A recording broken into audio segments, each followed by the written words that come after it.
Did a few crypto bits. Like I quite like making websites and that kind of thing. So had a few like various blogs and other websites when I was kind of like between 13 and 16. One was a website called King Doge, where people paid me Dogecoin to be King Doge for the day and try to set up different things like in the very, very early stages of crypto. But then started getting like slightly more serious with it, and that's when I launched the clothing brand, which was Blurred Edge Apparel. And that was, I was never really that into fashion. I'm still not that into fashion now. I wear this jumper like most days with a black t-shirt underneath. But I thought, okay, I've got Photoshop, I can make a website, and I like business. What can I do? I'll start a clothing brand. And it was that kind of a brand targeted for like this kind of skate scene, the modified car scene and all that kind of stuff.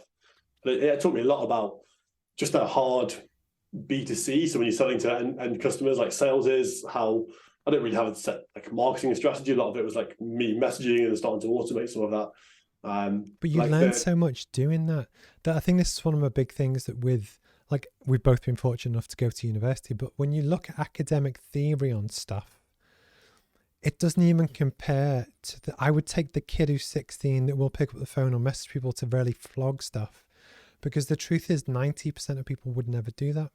But my point is, you're learning stuff that people who know will recognize that's the kid I want, as opposed to the MBA grad with the first who went and did that, and that. But they've never really worked on a farm or in McDonald's or done a paper round or sharpened pencils. And it's I love that hustle, but you'll be amazed at how much you learned doing that just embedded in you to really help you with what you do now. So do you want to tell us about the business now, what you do, and almost what problem you solve? For sure, yeah. So, I mean, it pivots a little bit. So I'll kind of zoom out a little bit, zoom back. So January time before lockdown, I realized I was like sitting down for way long, being a software engineer. I was like sitting down for so long every day. And then you finish work and you sit down after work. I was like, this isn't very healthy. This can't be good. So I quite like setting those kind of big goals. January time, I booked in for a marathon, which was in April. And this is a Manchester Marathon, which is by no coincidence is the UK's flattest marathon, or one of them. So I thought I'll book in for that one. That sounds good. And then like 2 weeks before that, so I did this all like horrendous training. I've been waking up at like 4 a.m. before work, doing a 3-hour run and all this kind of stuff. 2 weeks before the marathon, the pandemic hit, so the marathon was postponed. And I was meant to be doing it with my dad and my brother as well. So I thought, okay, I've now got slightly more time in the day. I'm not commuting. We need a way to keep our motivation high. So I was always like fascinated by psychology of sport. So if I said to you, like, Steve, go and run as far as you can and stop. Tell me when you want to stop. You stop at a certain point. But if I said, Steve, here's £1 billion to do one more step, you'd be able to do that one more step, which shows us there's such a weird link between what's mentally stopping you and what's physically stopping you. So I thought, okay, how can we use tech to solve this problem?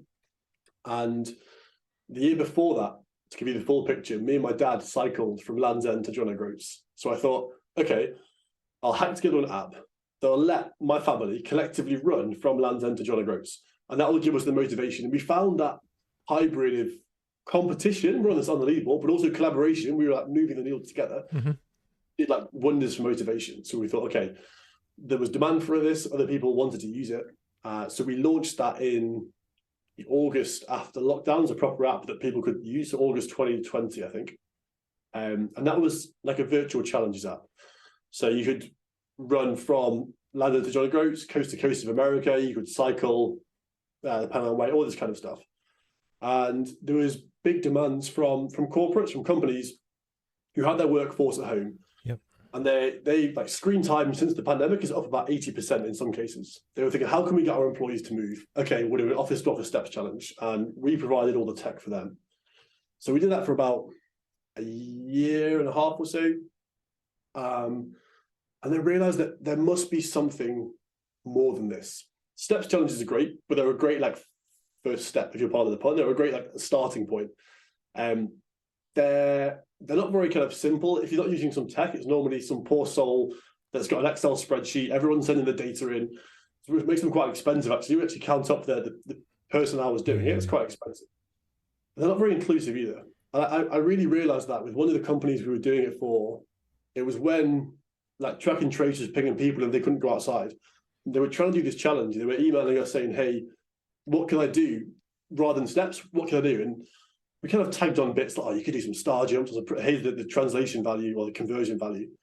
But then we realized that's actually the reality for a lot of people before COVID, after COVID. If they can't do steps, they don't want to do steps, they can't do as many steps for whatever reason, through choice, disability, or something else, they can't take part in these kind of programs. So we set about 7 months ago to build a physical wellbeing platform for desk-based employees that was simple, inclusive, and focused on sustainable motivation.